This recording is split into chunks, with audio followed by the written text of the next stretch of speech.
Welcome. Welcome to the Ant Farm.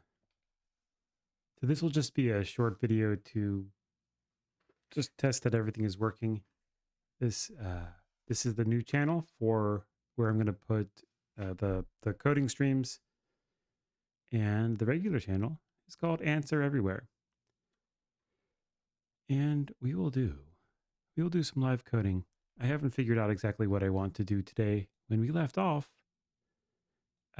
we were playing around with the Flutter web view, and I verified that I could load HTML documents from the the the device that are stored in some directory on the device, and there are a couple of different ways to take this. One is to start fleshing out the communication with the back end. Another is to start fleshing out the connection between the web view and the the um,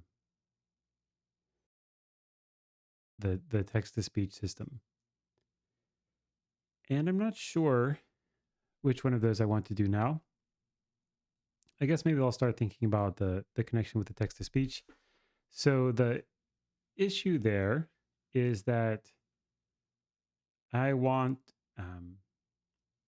when we download these articles, I want them to have passed through some sort of CSS manipulation or JavaScript manipulation that converts the HTML file as presented by the web server that we are saving the article from.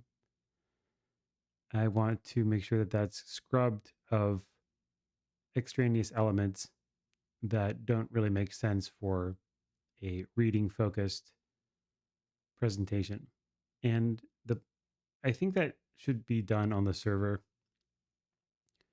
So I guess that if I'm going to do that on the server, then I can assume that anything that we're displaying on the mobile app has already gone through that treatment. So I will assume that. And then I need to set up, so what are the basic requirements? Well, once the HTML document loads, then I will want some sort of signal. And I'm sure that WebView provides some sort of signal for when the loading is done.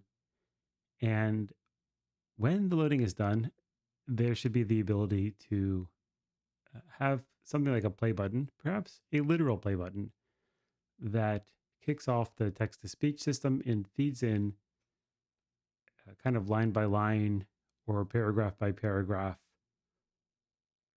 the contents of the HTML page.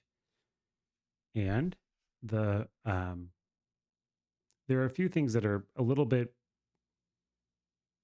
I'm not sure if challenging is the right word, but a few things we have to think about. One thing is that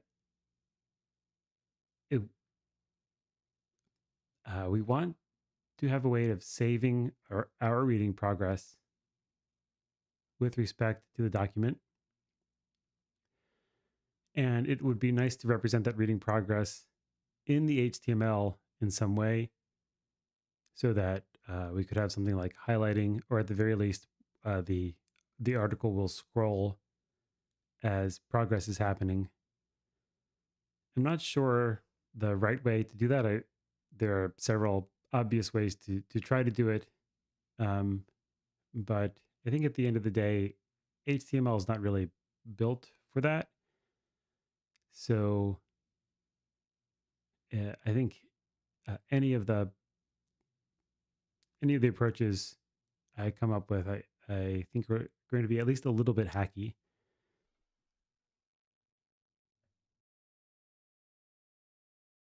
And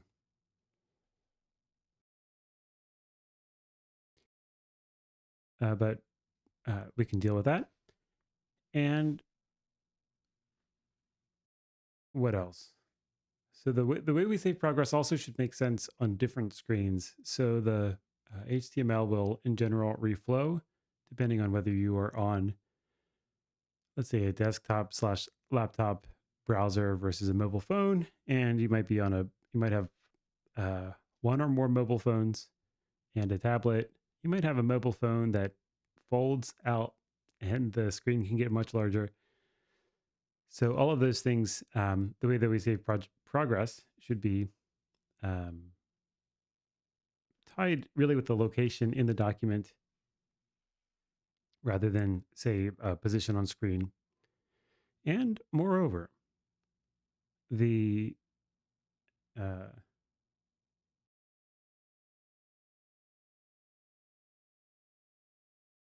I forget the moreover. So let's maybe write down some of these.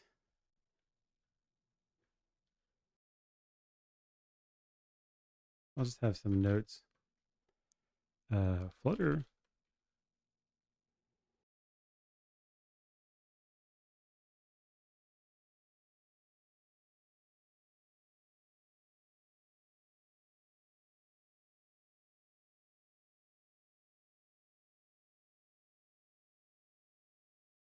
The reading state should sync and be associated with a location in the doc, in the HTML document. You can assume document has been processed into reader mode uh, by the time it's on the device.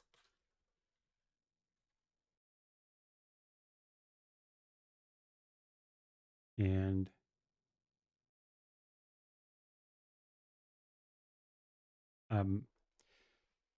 so we should also have the text to speech system should use Android's media API, whatever that thing is called. And similarly, I assume iOS has one as well. So that's things like, you know, when you're playing something, there should be like a play and pause button on the screen or on the scrolling down thing on the when you like lock your screen. There's some sort of media presence that shows you what you're playing, so you can pause it and so on and so forth. Um, I would like the forward and rewind buttons should go back a fixed amount of time, not words. Uh, so specifically, it should scale with the speech rate.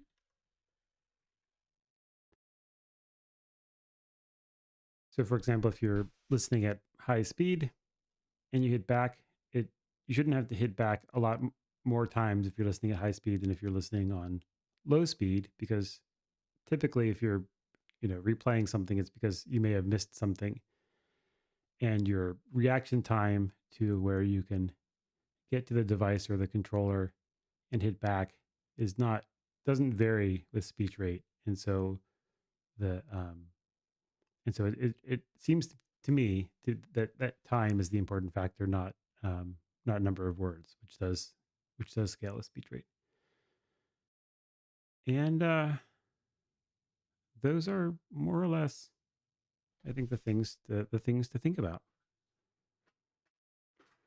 I think for things like images that are not text, it's probably fine to load them from the upstream web servers. There's also other features, like we should have the ability to add um, linked pages to Lector without visiting them. So, for example, if you're looking at a Wikipedia article, you might see like 4 or 5 articles in a row that you would like to know about. At the very worst case, you should be able to like long click each link and click add to Lector. slightly better might be if you can select an area and add all of the links.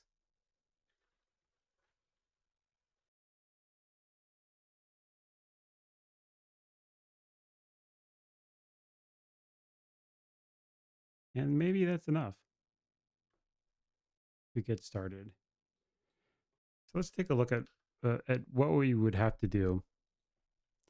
We have the there will be some speech thingamajig running in the background, like a job, some sort of async job, and hopefully that just works. But we'll see.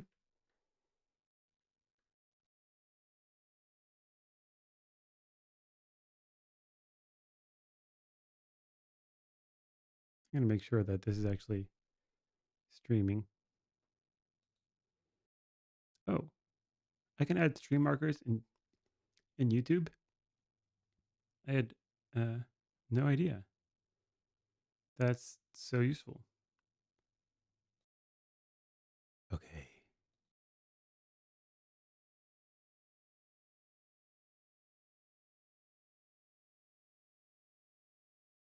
All right. Let's see what we got.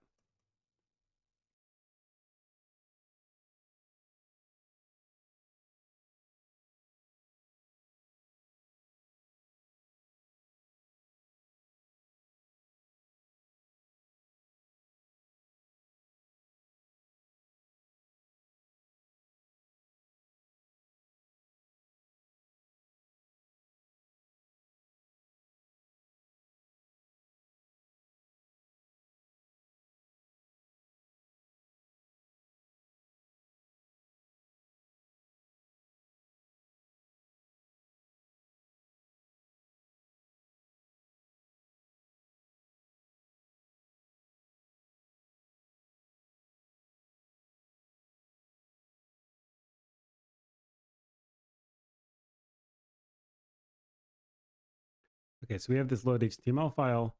The controller, maybe we'll take a look at the controller API here. Can I see? We have load file, load Flutter asset. Load the Flutter asset specified in the pubspec.yaml file. I don't know what that is. I mean, I know what the pubspec.yaml file is. I don't know what a Flutter asset associated with the web view is, but maybe it just means that in the pubspec we can list things like HTML documents and images.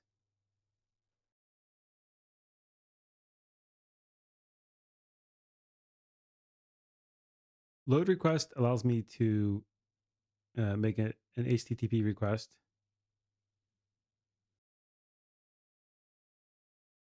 Arbitrarily. So that's one potentially good thing.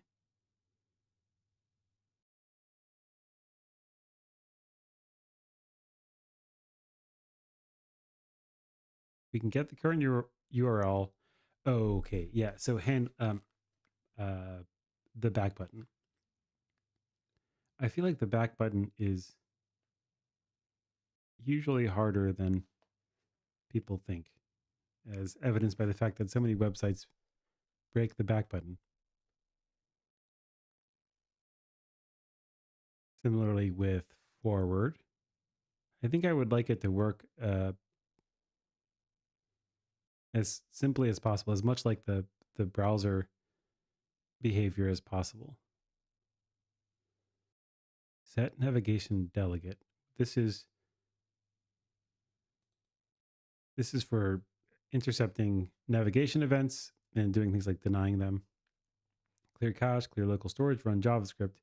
This is for running JavaScript. So I think I could, if I wanted to, run the conversion to the reader style here.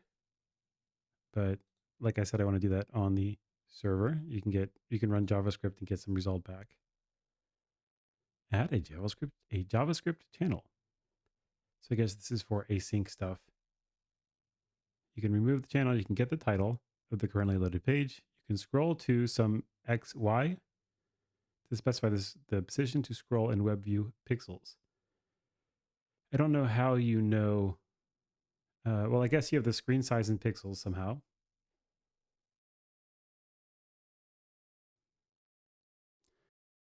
And this will not be, this will be something that we compute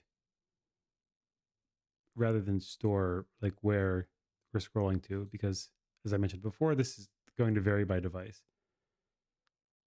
You can get the scroll position, which is an offset. It's measured from the top left, presumably in pixels.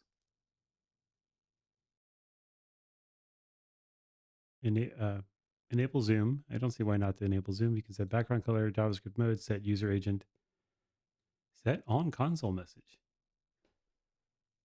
get user agent. But where is the, and here's some permission stuff. So can we get the content?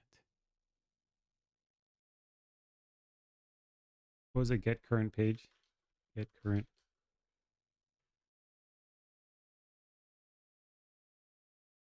You can get the current URL and you can get the title. Let's take a look at the documentation.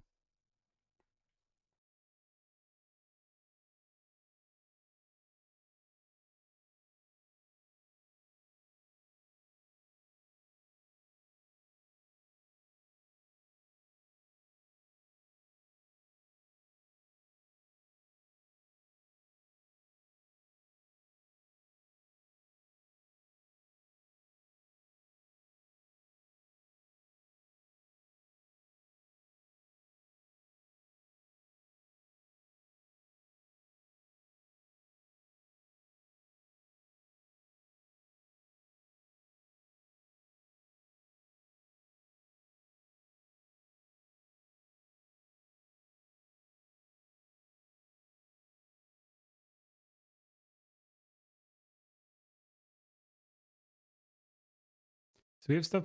Oh, there's the navigation delegate. And that has things like on page started, on page finished. So on page finished will be the lifecycle message I mentioned I needed. So on page finished, we will do things like what? I don't know. Maybe on, maybe we can allow speaking even if there's only progress. It may not be essential to wait for the page to finish loading. I'm not sure.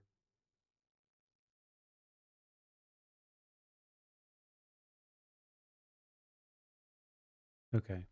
So I'm not seeing anything that will let me get the HTML document. And so that means we probably shouldn't do anything in the web view, like run JavaScript that will change the HTML document, because if we can't get it out, then we can't guarantee that if we change it in the web view, we know how to modify it. We know how to what the modified version looks like. I can try the internet web view Flutter get HTML document.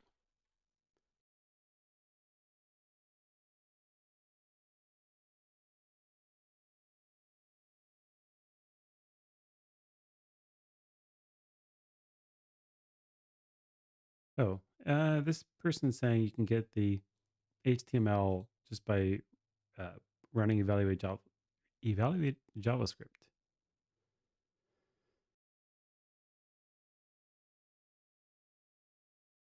Okay.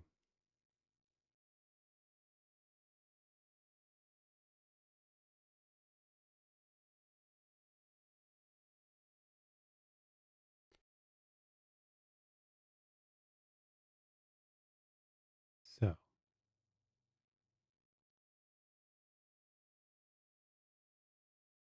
I don't know that that's what I want to do.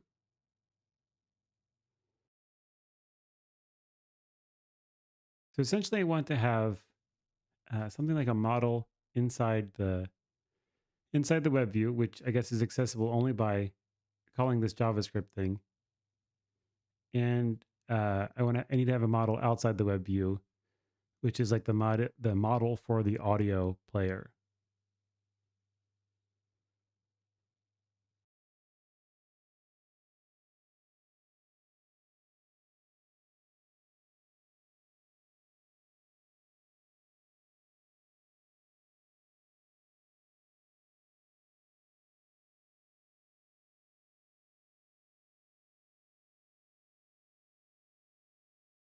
Let me try asking the AIs some stuff. So in an HTML document, so in a web browser, how about just do web browsers record where you are in a document in an HTML document? I'm guessing they don't. I don't mean the scroll position. I mean, for example, which paragraph the user is looking at. This sort of cursor.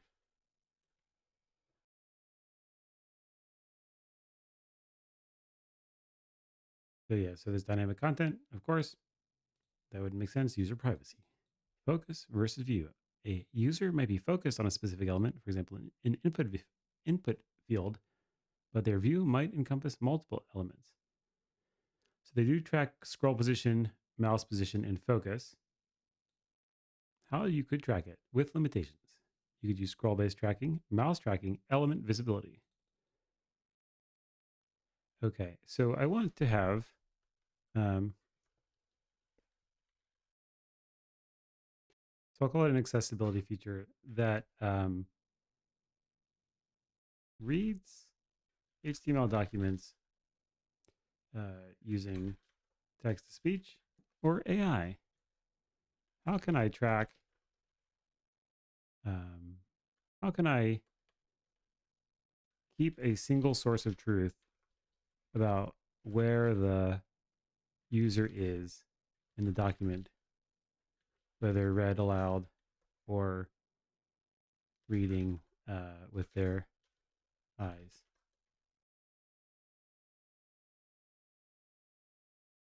The core challenge is to synchronize the reading position for both visual and auditory users. This requires a mechanism to track the user's progress through the document, regardless of how they consume the content, right?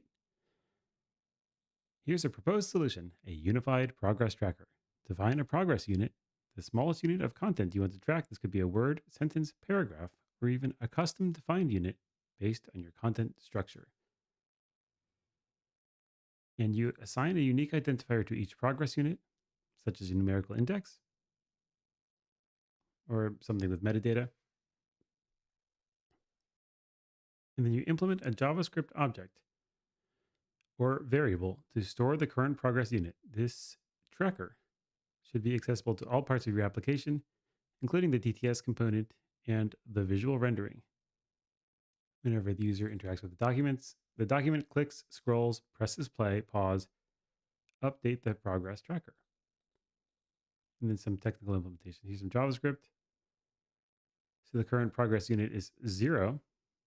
And then where you have this update progress with you pass in a new progress and you just update it. And then they are saying here, update the visual display, e.g. highlight current unit, and update the TTS display, e.g. pause or resume at new unit. Additional controls. Provide users with controls to navigate through the content. For example, previous, next, jump to specific unit.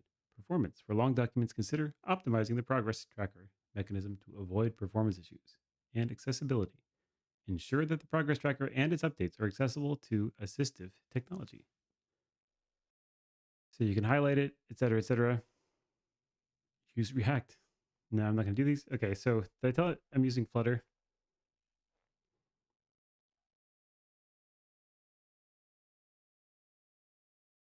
Say thanks. I'm using Flutter. And then the question I have is, I slightly misrepresented the requirements to Gemini. I did that intentionally because I wanted to see how it talked about this case and then make things a little bit harder. And the thing that's a little bit harder is I want to be able to optionally have a reading tracker, a reading with your eyeballs tracker that diverges from the audio tracker.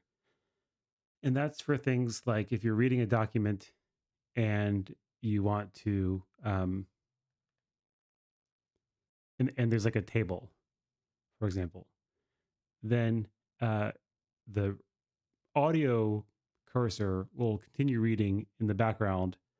And it would be nice to be able to like scroll up to the table so that you can see what it's saying or refer back to it or refer back to a chart, that sort of thing. And so they should optionally diverge. There should be some sort of visual indication that they've diverged, and that there should be some kind of like cancel button to go back to where you were. That's maybe a little bit like in something like Google Maps, where you have a pin that's where you are, or some sort of GPS anchor. I'm not sure what they're called, but then you can like scroll away from the map to like explore. Well, if I go left, is there a restaurant there or whatever? And then there's some button to say like go back to where I am. And so I want to have that. But before I do that, I want to ask it about whether it recommends using words as the unit of progress.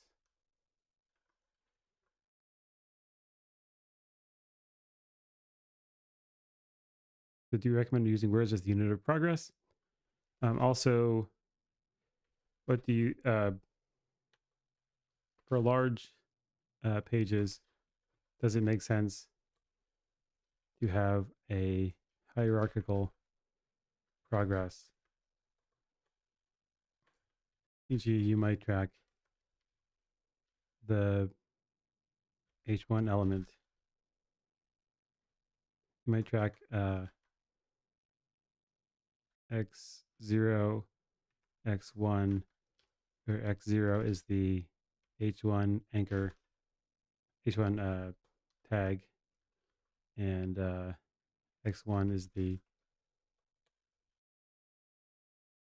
nth word.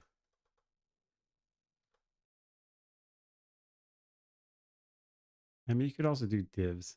I feel like divs are used often for non-semantic things like display.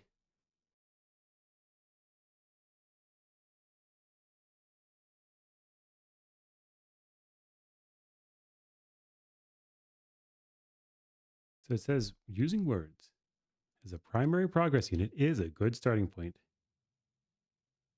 So language nuances, words can be complex with hyphenation, contractions, and other linguistic challenges. Okay, that's true.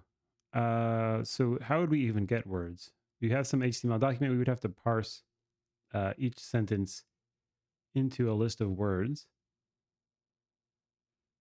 And that would be something like separate by white space, because I don't think that there's a natural, I mean, there's probably libraries that have some way to do it, but at least naively, you have some string and you would have to do something like split by white space or whatever. And tracking every word in a long document might impact performance. So hierarchical could be good. A hybrid approach, combination of word level tracking and hierarchical structure might be optimal.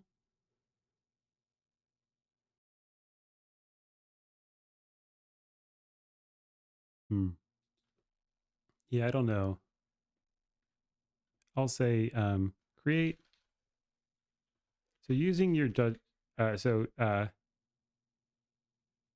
spend some time thinking about the best unit of progress. Explain your reasoning. Explain trade-offs, especially ones that might only arise later after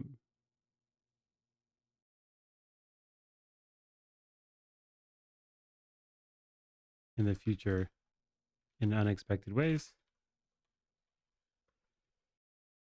Then, once you've chosen a unit, create a Dart implementation that does the following. First, it's going to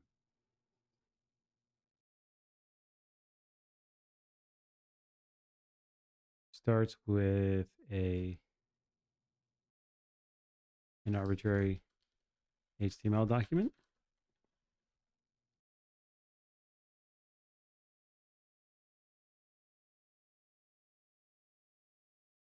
Tracks progress.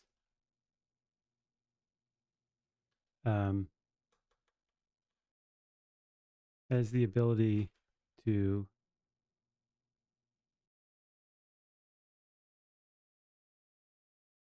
track progress when the user scrolls. 3 has the ability to set the cursor, set and get the cursor out of a web view. Let's see what it does with that.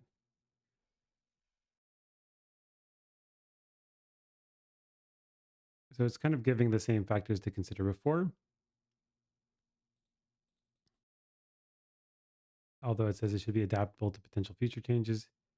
So word, sentence, paragraph, custom unit. Recommended unit is element. Element is a versatile, I guess element probably means like HTML element. Versatile, accommodating various content structures, but might not always align with user expectations. So elements can represent various content structures, headings, paragraphs, lists, images, making it adaptable to different document types. Users are familiar with elements as building blocks of web, blah, blah, blah, performance.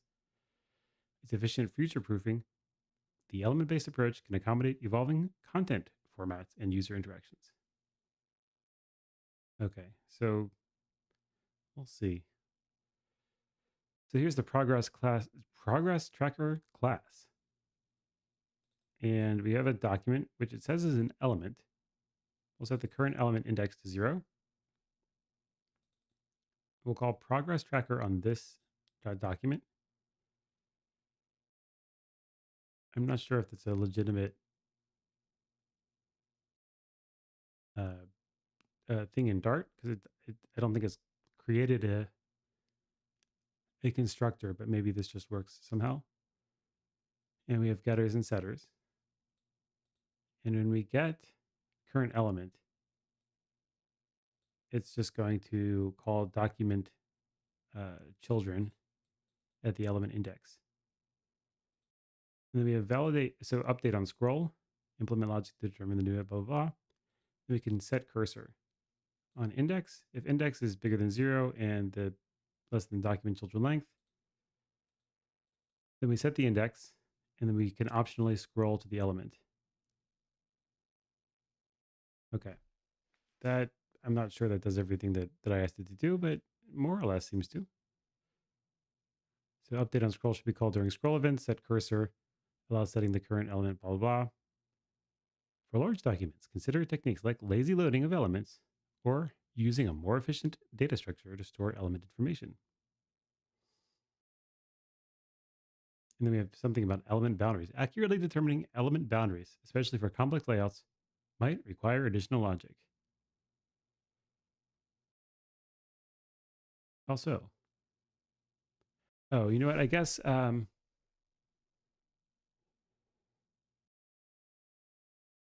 think it's probably talking about update on scroll. So somehow we need to figure out when we scroll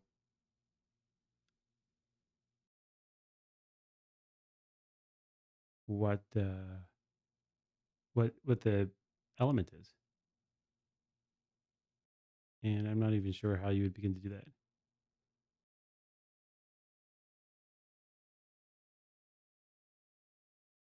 He's asking me, okay, let me check out the web view documentation again. There was something about scrolls here. get scroll X and get scroll Y have been replaced with get scroll position.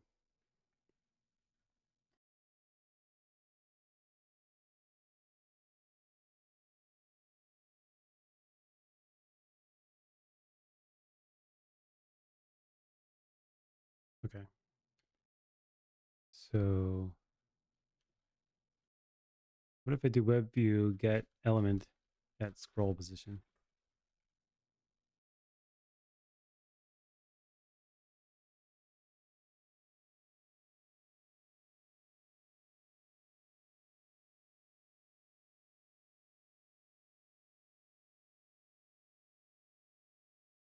So you can get elements by name and get the bounding rect. So I think we saw uBlock origin has some logic to get the element in some position. And I think that a lot of developer tools have some sort of logic.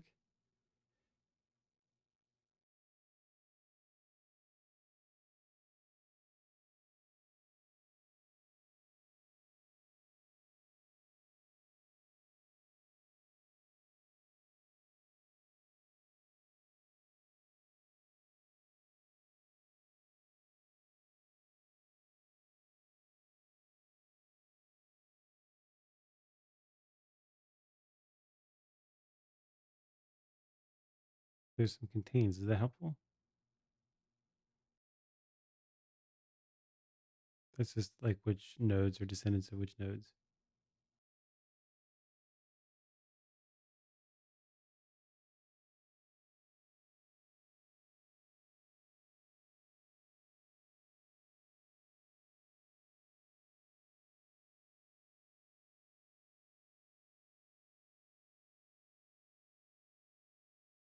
You can use the intersection observer, which detects where an element is on the screen compared to a parent.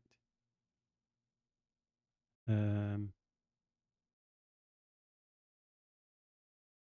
I guess you can do some sort of search on coordinates. Maybe this is not a problem I really want to solve right now. But what I do want to do is, okay, so let's suppose that we have this approach, then the elements is pretty crude. So I want not only elements, but also at least like a sentence is good. A paragraph is good.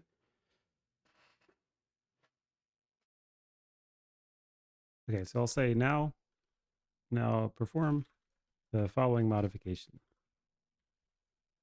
of your code. The modifications, I guess. The TTS system, the text to speech system, only cares about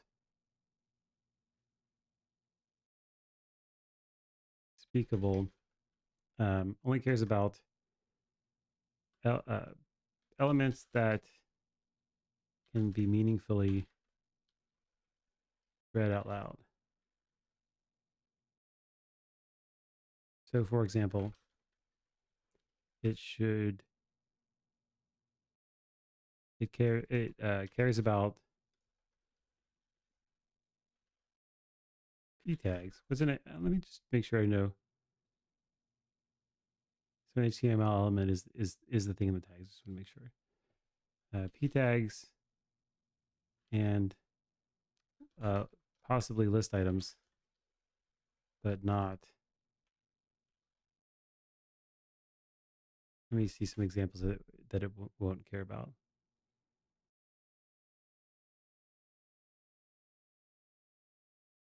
So maybe bold tags.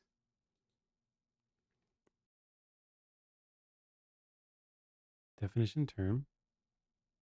How about center tags?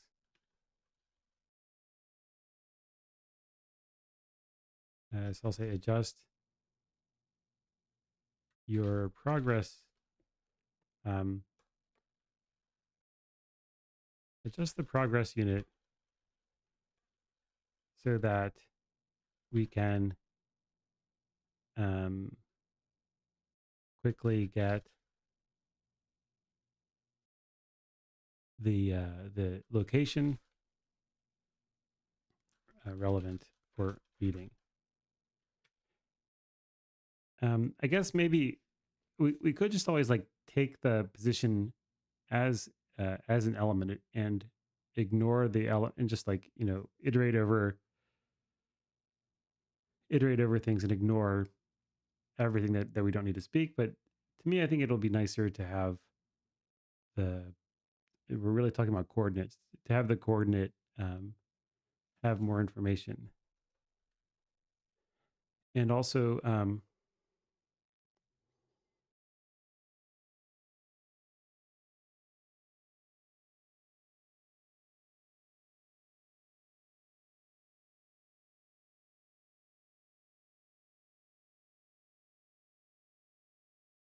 hmm,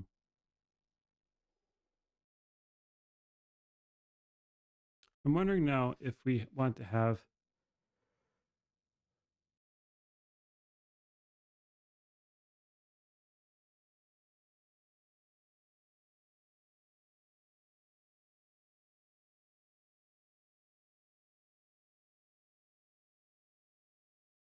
we want to if we do want to have a hierarchy. So let me just ask it this way.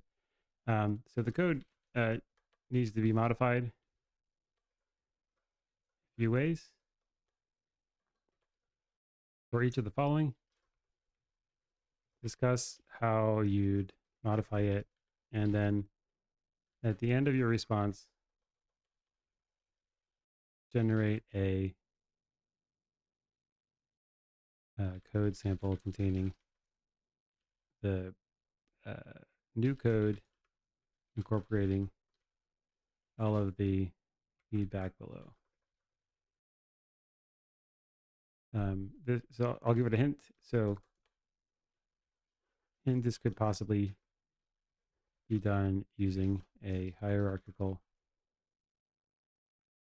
progress unit.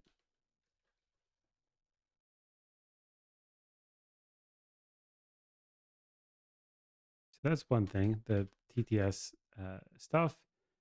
And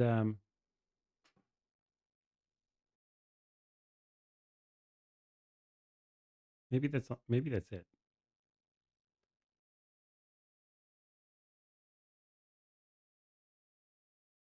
Yeah, we'll just do one at a time.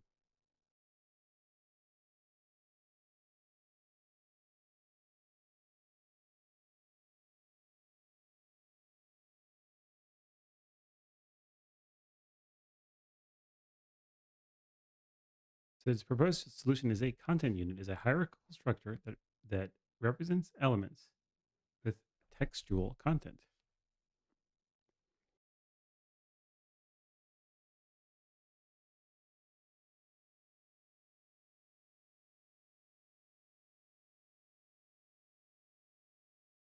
This approach allows us to skip over non-content elements like center, div, etc., while maintaining a clear progression through the readable content. The content unit has a type, string, for example, paragraph, heading, list item, index, and integer within its parent container. Okay, children for nested content, text, string, the actual text content. Okay. And so this is just like a struct essentially, building the content unit tree. To create the content unit tree from an HTML document, we can traverse the DOM and construct the tree based on element types. So we build the unit tree given an element. You can use a similar approach to the previous progress tracker, but with a focus on content units. So you get content units advantage of this approach, efficient TTS, hierarchical structure, flexibility, performance. For elements like headings or links, consider storing additional information. For example, heading link URL within the content unit. Do I care about that? I don't know. Okay. So, but then the question I have is, so if you have a content unit,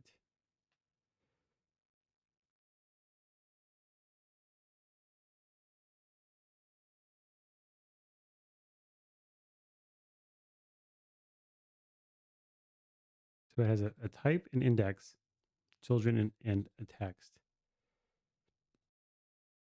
So I'll say I'm concerned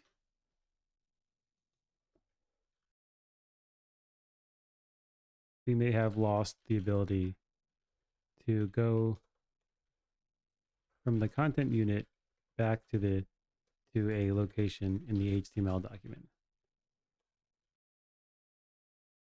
For example, suppose we ask the TTS system to go 4 content units back. We want the web view to highlight the corresponding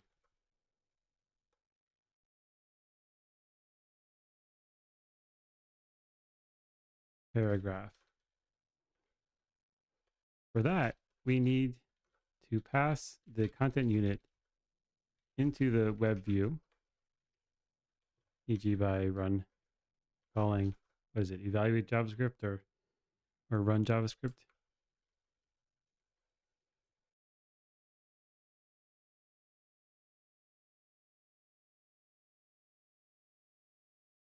And I'll say, does the content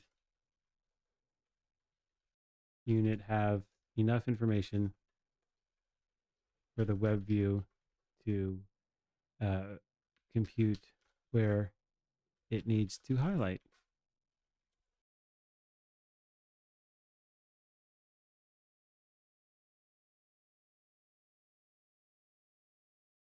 And so it can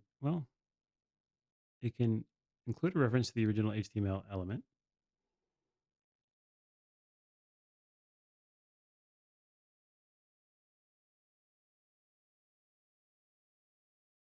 So what does that mean?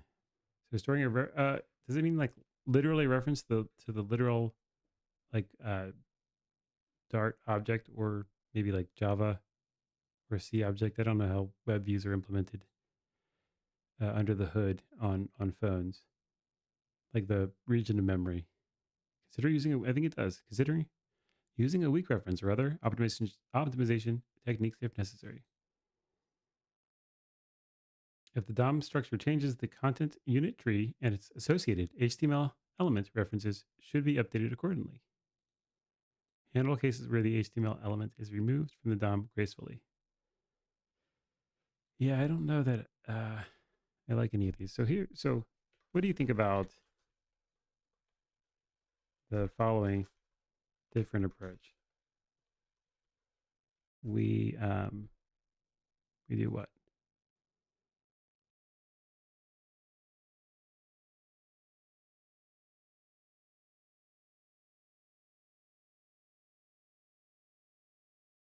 What if we use like ID tags, labels,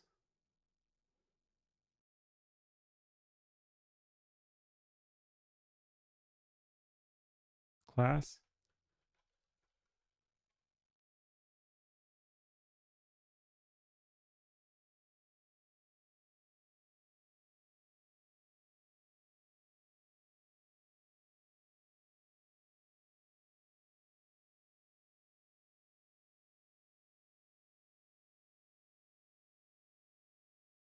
So what if we use something like an HTML class to modify the HTML document so that the document itself knows where the cursor is?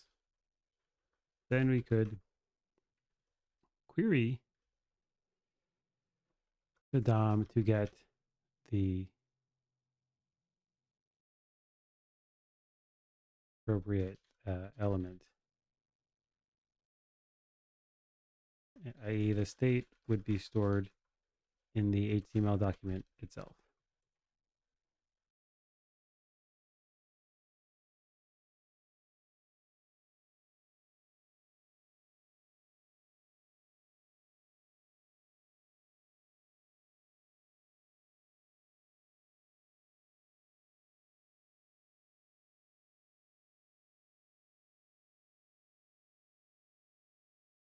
So it says continuously modifying the DOM for cursor tracking can impact performance, especially for large documents. Managing multiple classes and their interactions can become complex.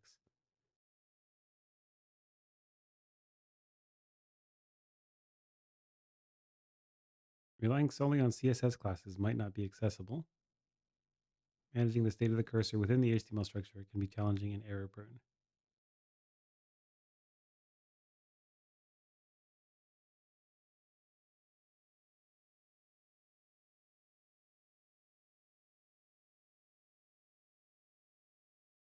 I'm not sure.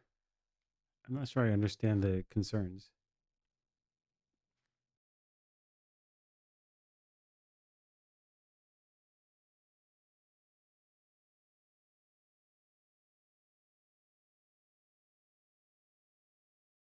Managing multiple classes and their interactions can become complex.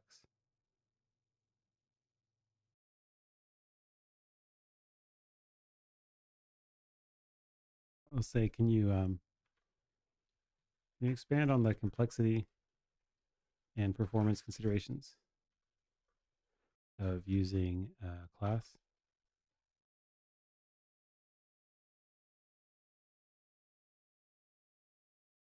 To represent different cursor positions or states, you might need multiple classes. This can lead to complex CSS rules. If you want to represent hierarchical structures,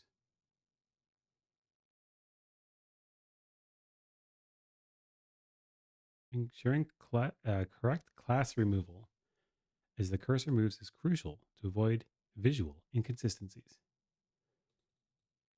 Continuously adding, removing, and changing classes can impact performance, especially in large documents with frequent cursor movements. Okay. And then modifying the DOM can trigger reflows and repaints. All right. So that's fair.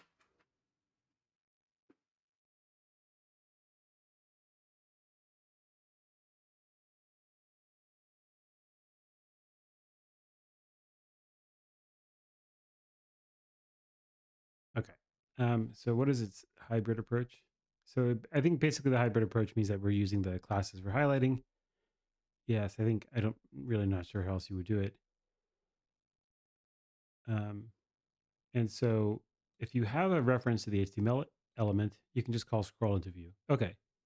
Class list add highlighted.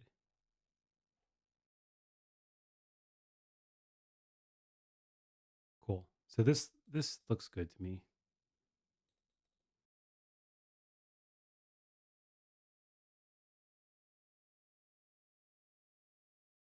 So I'm just going to grab this.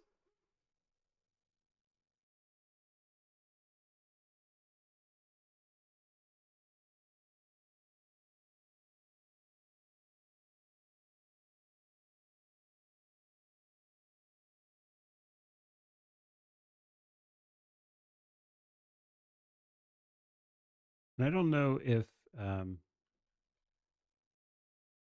if I want this to be part of the just part of the front end, or if this is something that the back end also will care about.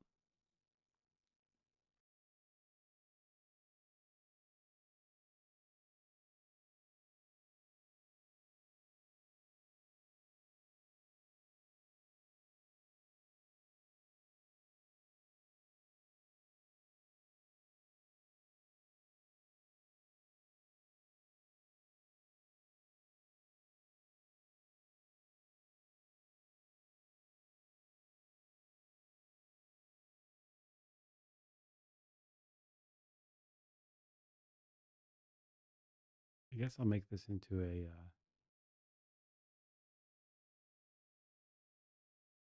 a function.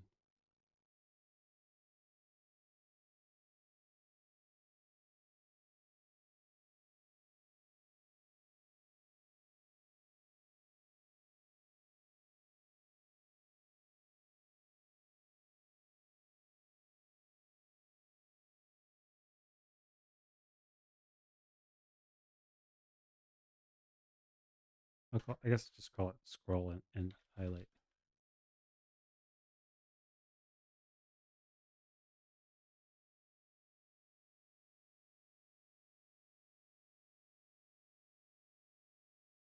And That's fine.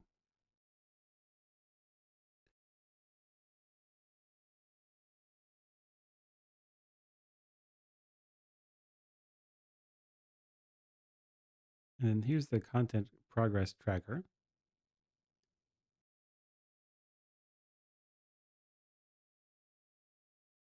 And how is this? What is this actually doing? We're just starting at 0. We've got some final list of content units. Hopefully that doesn't get too big.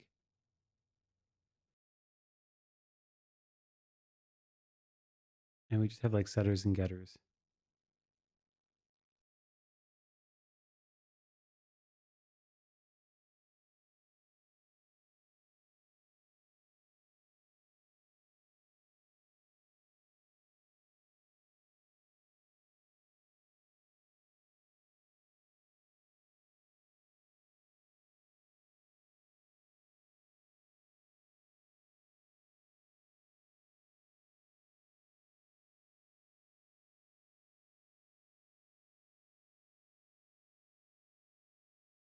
And here it says we have to build the content unit tree.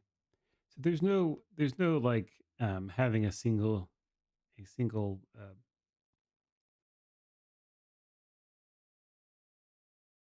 source of truth. There will be multiple sources of truth,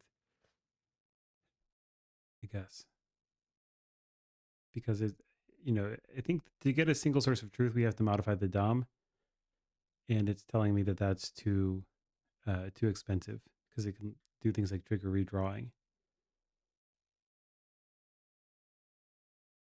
Although we do want it to redraw.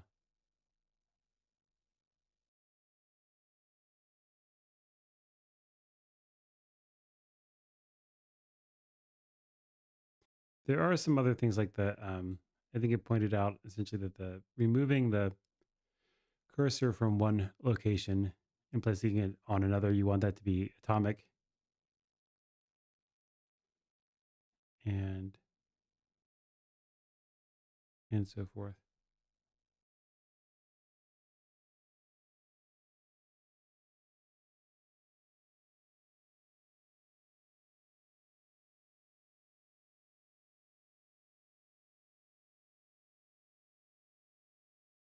I'm not sure.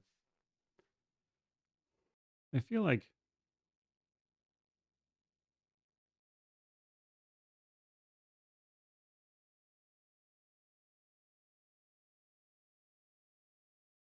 I'm going to try a new chat sesh here. I'm building a Flutter app that uses TTS to read web pages. I want to track two cursors, an audio cursor and a visual cursor. And I'll say the visual cursor records where where the user is on the screen, and the audio cursor records where the user is the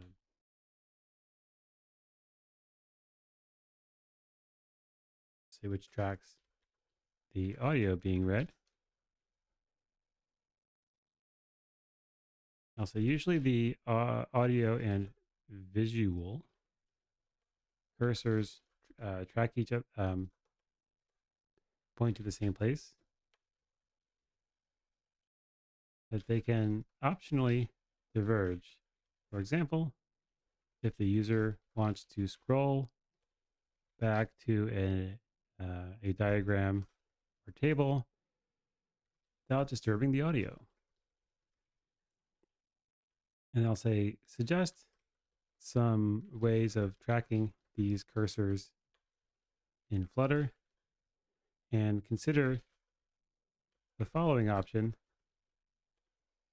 using HTML classes to track where in the document each cursor is.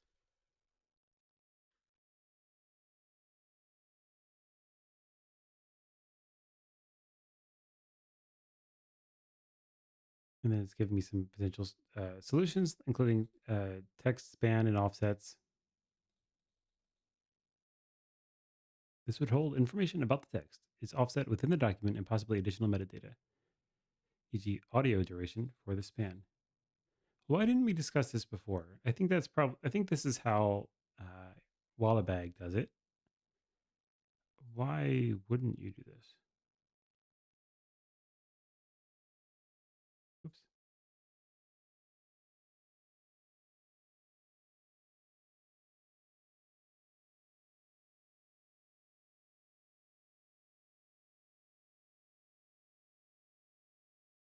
Maybe performance, because like, how are you going to index into a specific? I think that once the DOM is inside the web view, I don't know if you have access to it as like a string.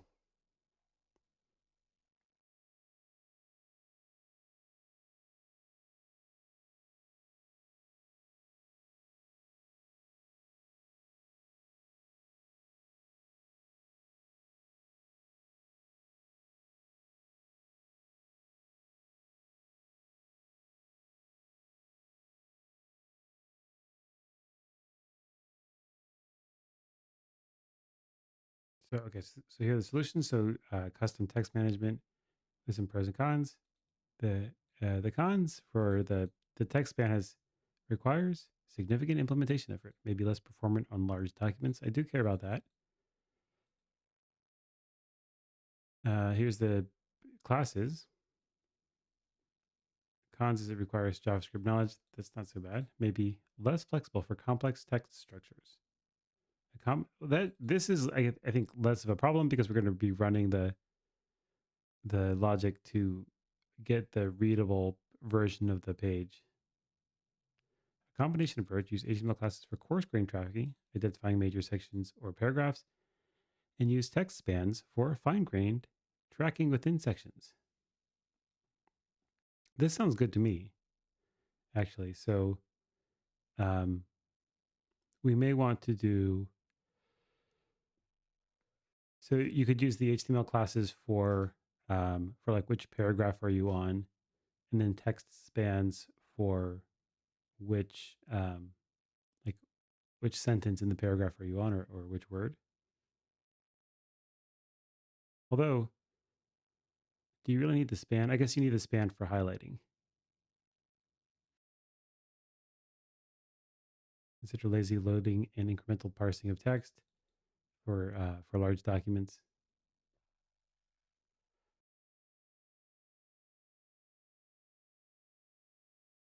Right, visual clues. The error handling, choosing the right approach, document size and complexity. Okay, so I'll say that for this app, there is an upper bound on document complexity, but not document length, because we are running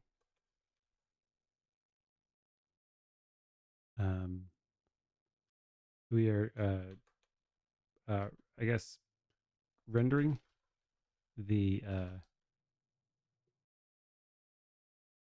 does Chrome have a reader view?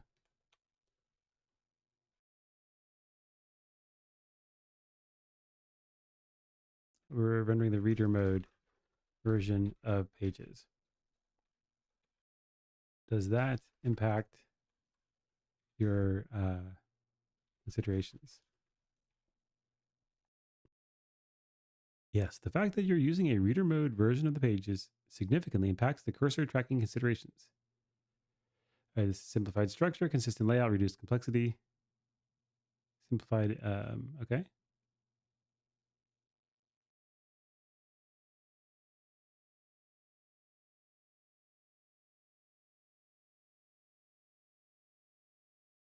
Consider using a dedicated text extraction library to efficiently obtain the plain text content. This can simplify cursor tracking by providing a clean text representation and performance optimization. Okay. Techniques like lazy loading and incremental parsing can be beneficial. I think that, what does that mean? I'm not sure what it means to do lazy loading of the in the web view, I assume that the web view knows to do lazy loading.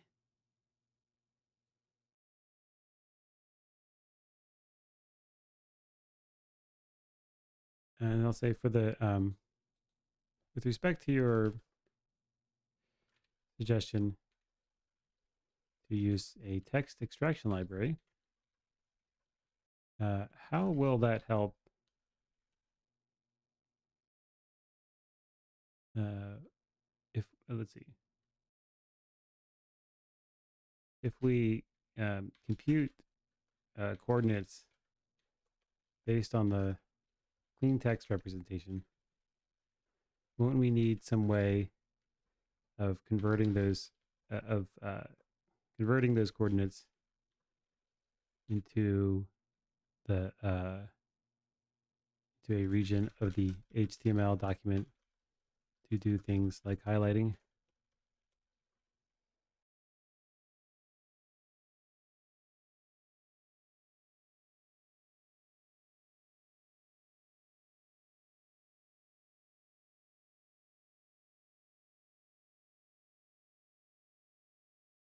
I'm not sure. I'm not sure I need to do this really. Okay, so I'll say between. Okay, so um, between the custom text span and HTML classes, given the reader mode implementation, which let's say given the reader mode. Start again. Given the reader mode implementation, which uh, approach do you prefer more? A, custom text span and offset management, or B, HTML classes and JavaScript interaction?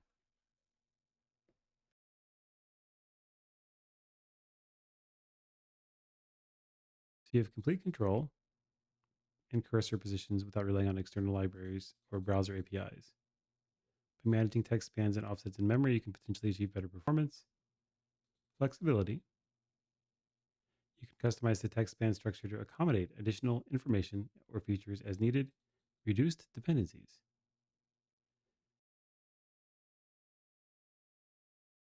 And browser compatibility issues. Do I?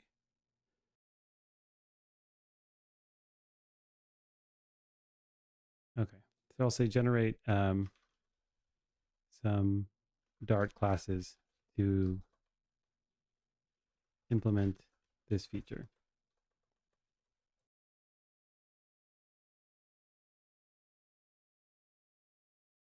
And so it has some text span. It has the string text and some start and end offsets. And it has a cursor, which is just a position, which is an int. And we have an audio cursor, which extends cursor. So it's some, I guess, some interface or subclass. And then the document is a list of text spans. You can ask the span at offset. Then cursor management.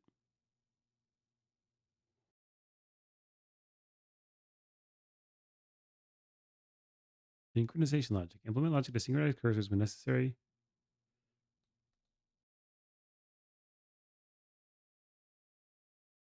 This is not.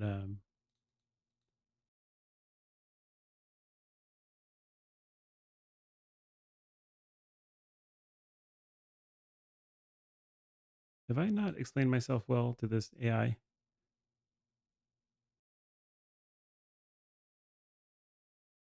I guess I haven't told it explicitly that I'm using a web view.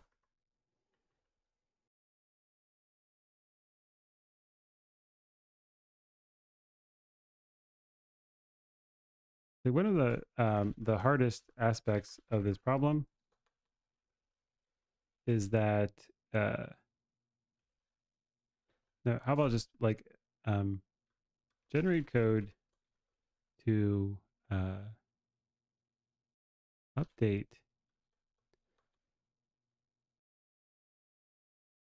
to get to interact with the web view,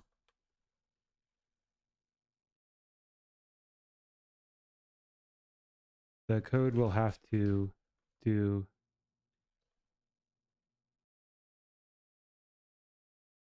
I'll say this way. You seem to have forgotten that this code needs to heavily interact with the web view.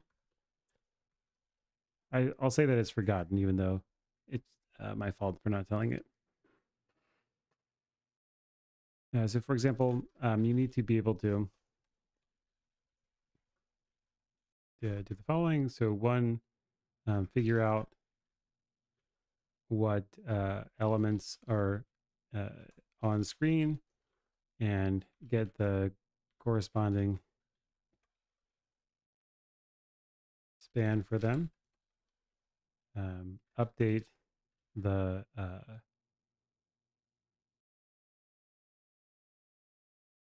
this spans get the corresponding, I guess, cursor. Update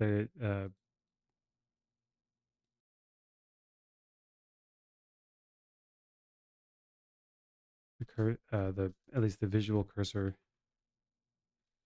Say the cursors when the user scrolls the web view.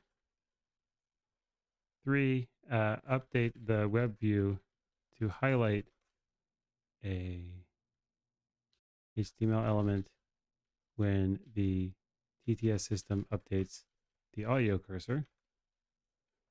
Given these requirements, do you still recommend a text span approach over the HTML class approach? And if so, generate code to implement this logic.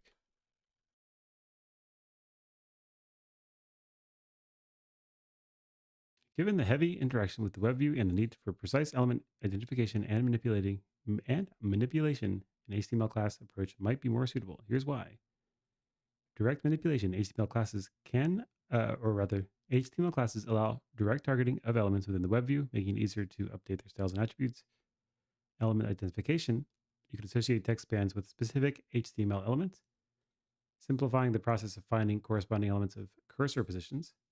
Web view integration, many web view related operations like scrolling and highlighting are naturally expressed in terms of HTML elements. Okay, so add unique classes to text elements in web view content. For instance, class textspan1. And so the Dart model is we have a text span, which is a string, which has the HTML class. And some text.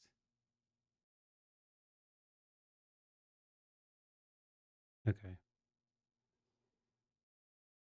So I think that currently Dart is being too influenced by, there's like a path dependency. It's not Dart, but Gemini's, there's a path dependency. So I wanted to start a new chat with no context.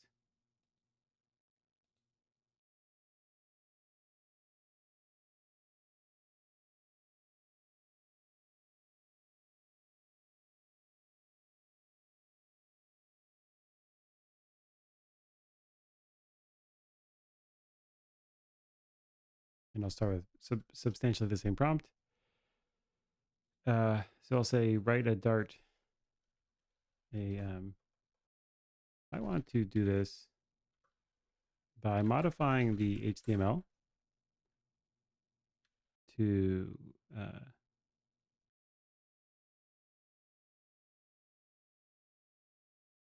add classes to DOM elements with the following update logic.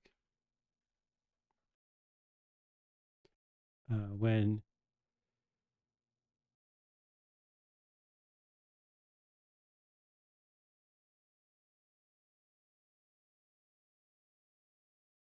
there is there's a Boolean called divergent mode.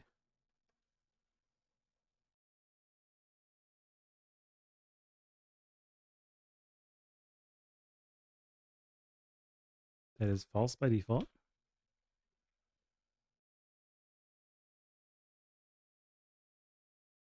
There is a method called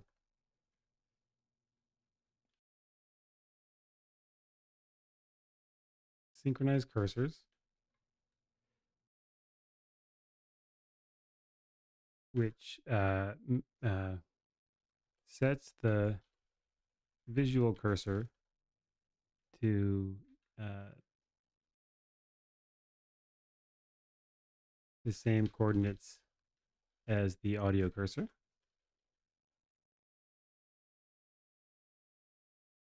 How about just to be the same as the audio cursor?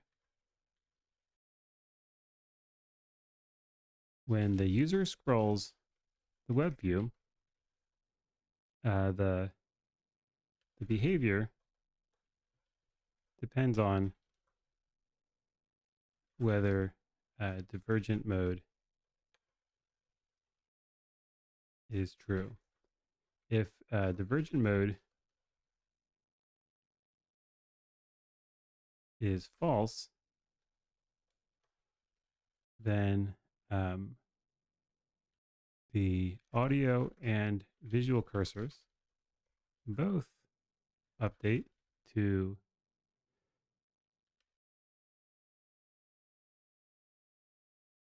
the first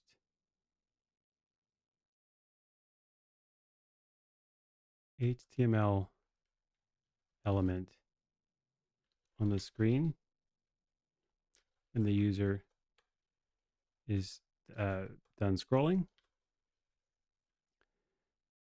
On the other hand, if divergent mode is true, then only the visual cursor and not the audio cursor updates to the first HTML element on the screen when the user is done scrolling.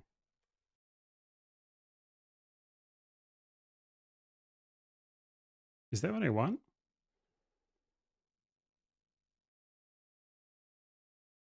I guess so. So for when the TTS system speaks, okay, there is a function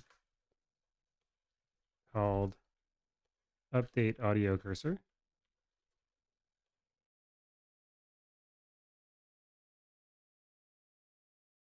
that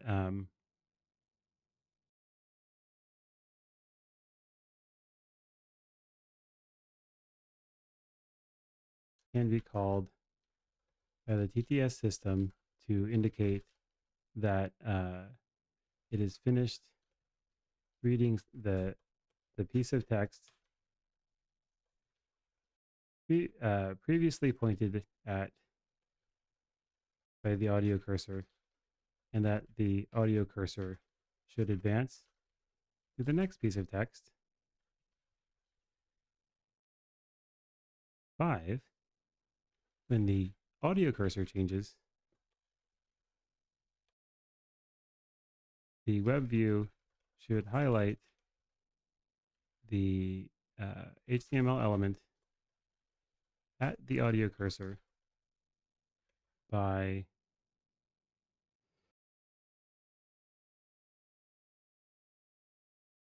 in bright yellow. So I'm going to tell it all of this, and I'm not going to tell it that I want to use HTML classes. Let's see what it does with all of this.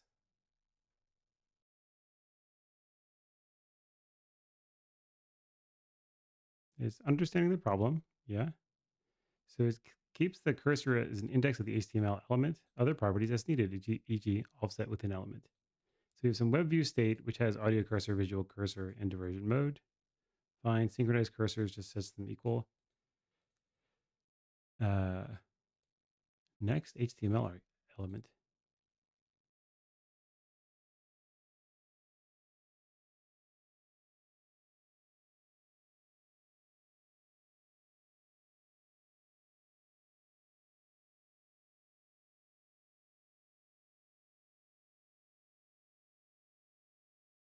I think this is like a dummy method that, well, return the HTML content of the next sibling.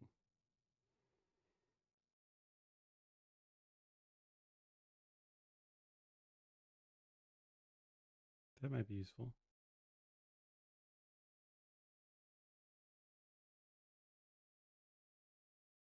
Okay, so now I'm going to take the same thing and I'm going to tell it to implement it by um, by updating the tags, the classes.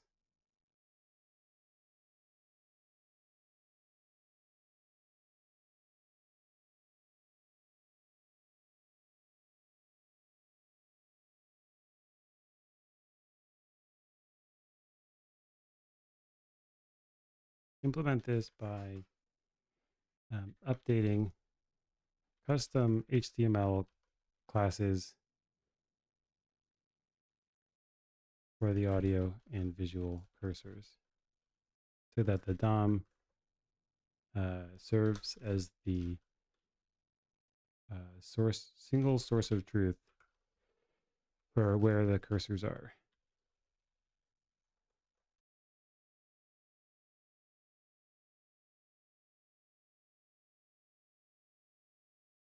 You are able to assist me with this. Don't you lie to me, Gemini.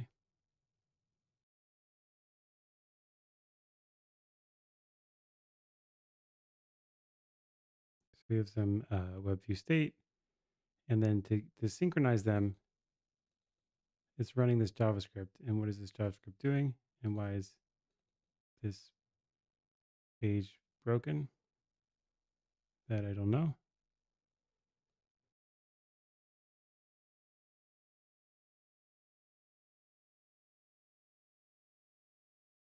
I don't know if you can you do this? Can you set a query selector equal to another one? Maybe you can. Advanced audio cursor.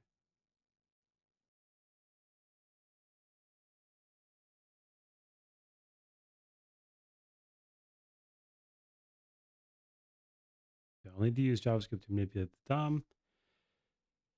Adding and removing classes, performance. Consider using CSS transitions or animations to smoothly move the cursors. Ensuring accurate positioning of the cursors might require careful calculations based on element heights and scroll positions.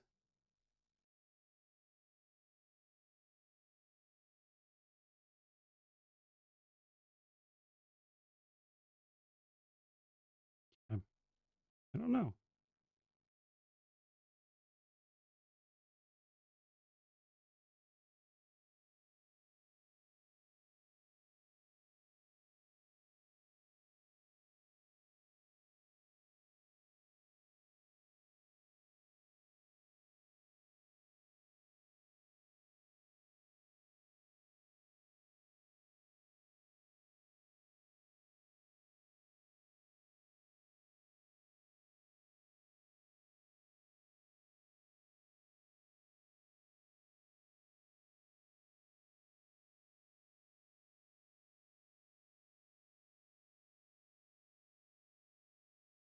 Okay, so I think I believe that this cursor approach is at least defensible. I don't know if it's optimal, and I think I'm going to stop here and come back tomorrow and do some implementing. But let me see.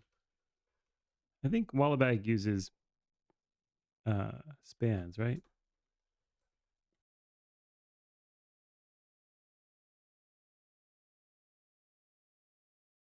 Although the text to speech isn't like a major part of Wallabag. So wait, Wallabag stores progress as a like a percentage or something, right? Scroll percent.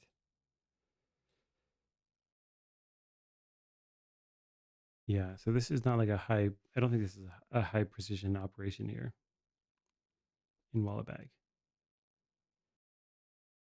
So,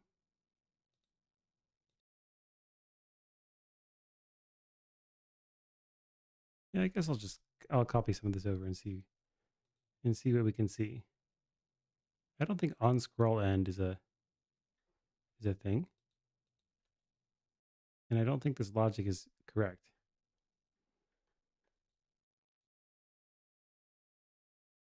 I'm pretty sure I don't really need this content unit. Let me get rid of it. We have this lector web view, which can currently only load an HTML file. I feel like all of this behavior is not of the same variety, but maybe it is. I kind of feel like these cursors should be somewhere else, or maybe in a different interface.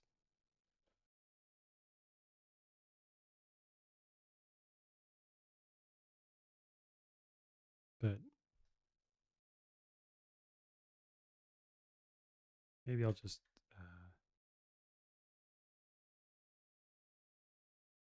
put them here.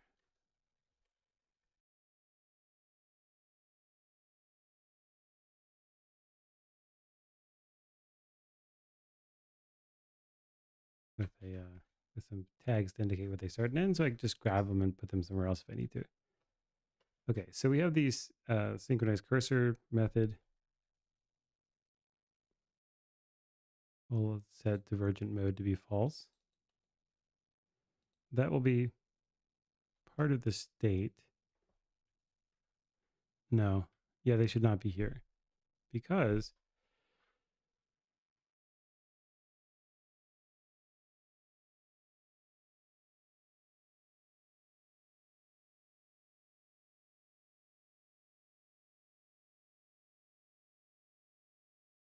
hmm,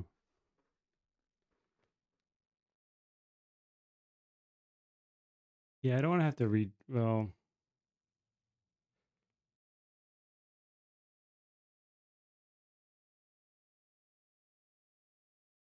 I would ideally like the state to only be whether um,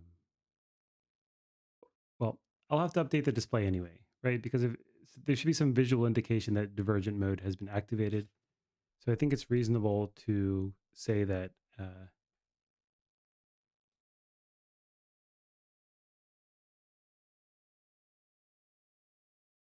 divergent mode is part of the state. Okay, fine, fine.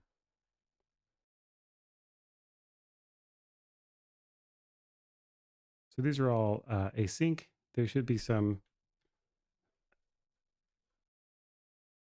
scroll method. There's get scroll X, get scroll Y.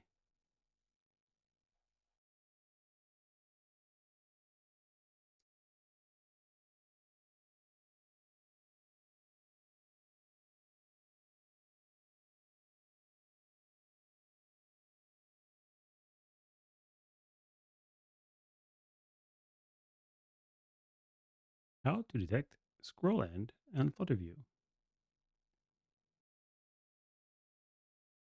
on Flutter web view rather. This is some channel, some JavaScript channel with a window on scroll calling some function.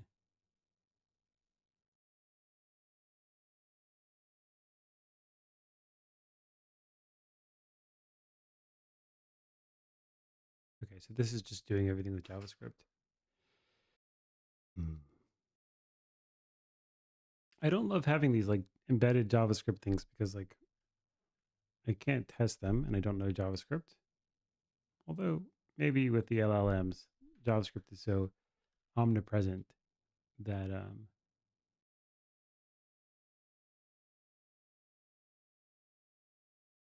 maybe it'll just work. But I will ask, I guess, is there a way to make these JavaScript snippets unit testable?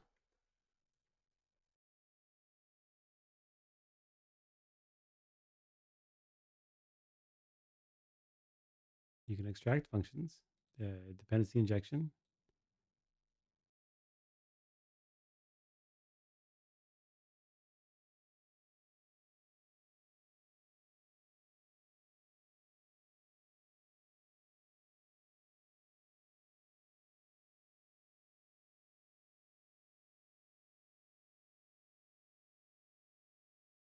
I don't really understand what it's saying.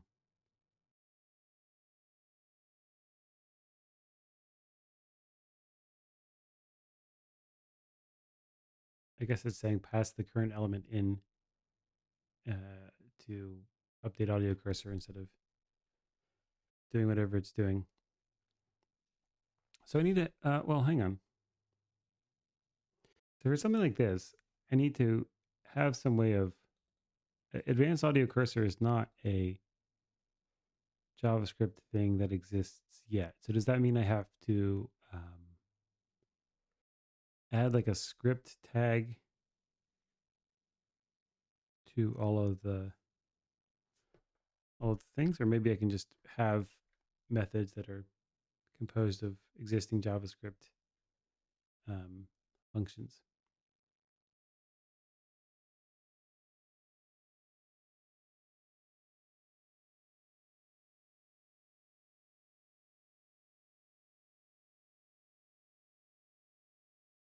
What's the running time of query select?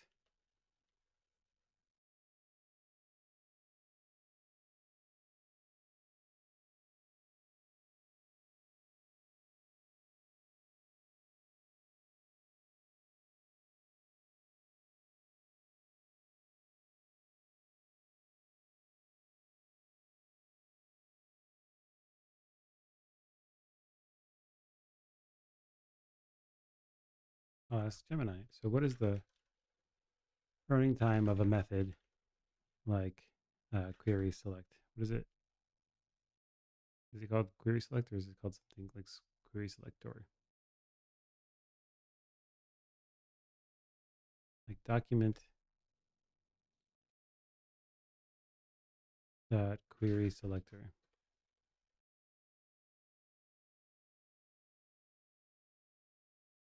It's O of n, where n is the number of elements in the DOM. So I guess it walks over. We need to traverse the entire DOM tree to find the matching element.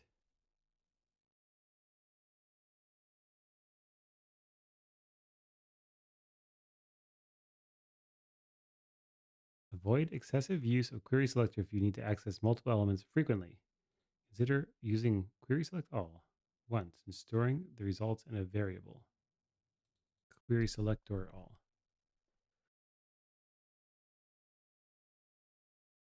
So get element by ID or get element by class name might be performance optimized.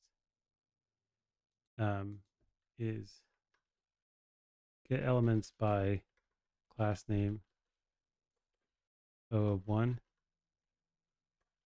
It should just be a table lookup, right?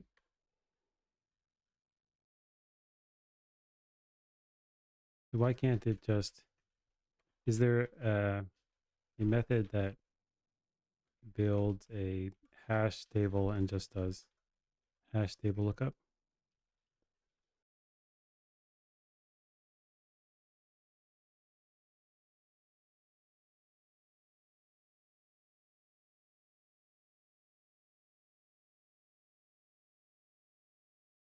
That didn't answer my question.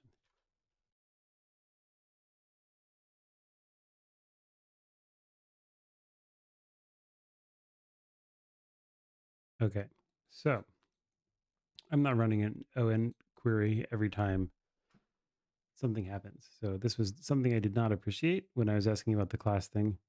It seems like um, it would be nice to have a like a hash table that you can look things up in, and I guess that's what I get if I manage this state myself. So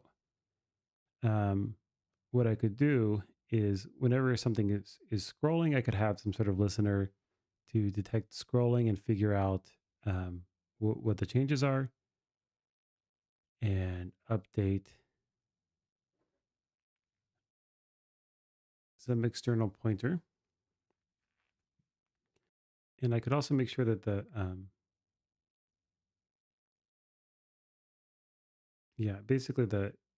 basically the approach that Gemini tried to tell me to do earlier that I deleted,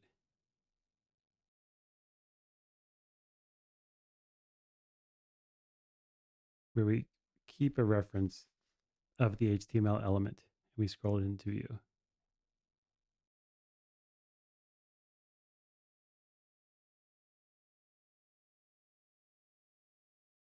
With the content progress tracker. Yeah.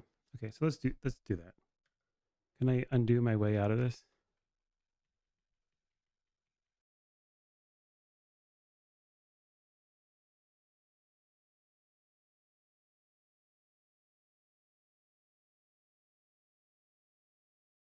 I don't think I can undo the file deletion.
Okay, so this is the basic gist. We have a class called content unit. I don't know if we can have multiple classes in a Dart file.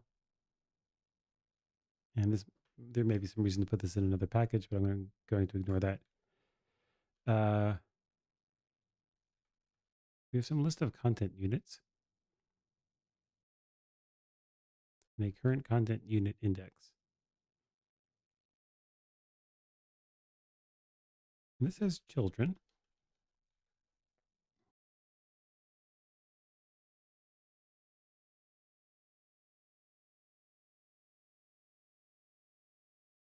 I don't think we need this. So the content progress tracker is just going to have a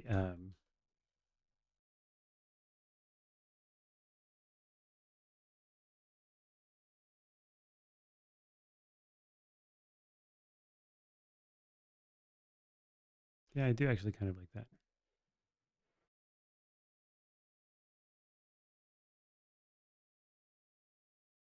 That we can have so the back button and forward button will work. Okay, and so the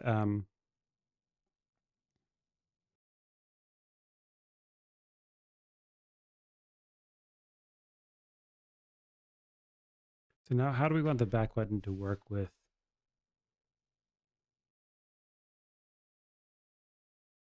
How do we want the back button to work with like the whether the cursors are diverged?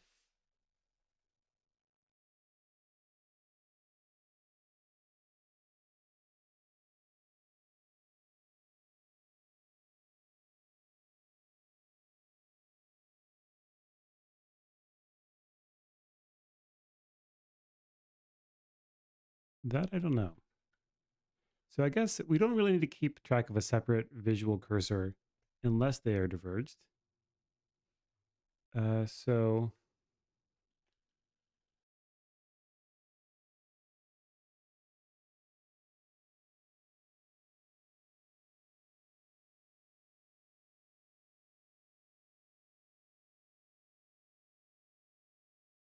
what if I have a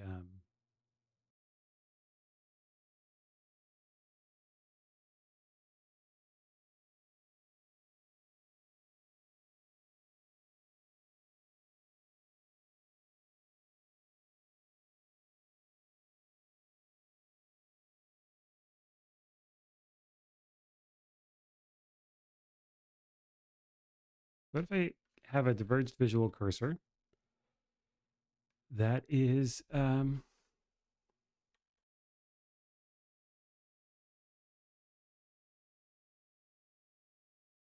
that's just somewhere in the list. And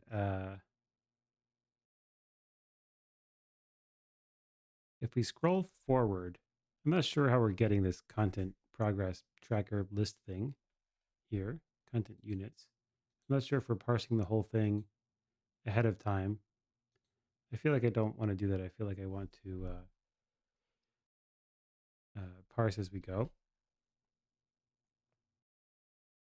And so I'm not sure how this will work, but maybe I don't need a full content unit. Maybe I just need an element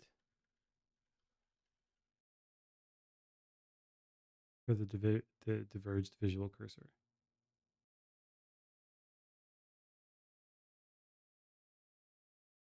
I think element is not a thing that exists.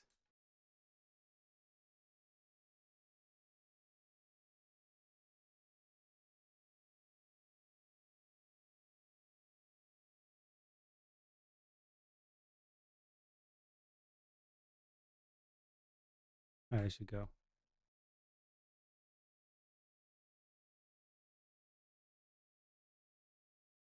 You have tagged a list of elements the HTML which you should render, etc.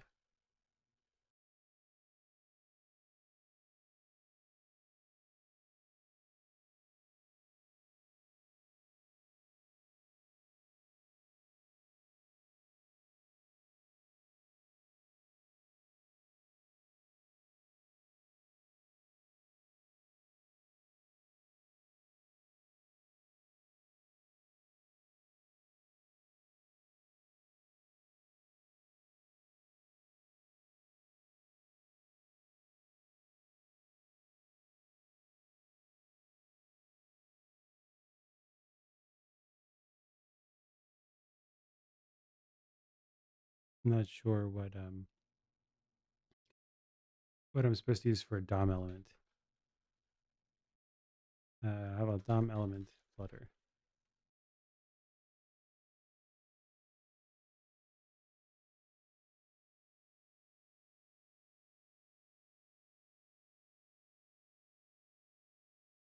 I'm not sure. I'll have to find that later.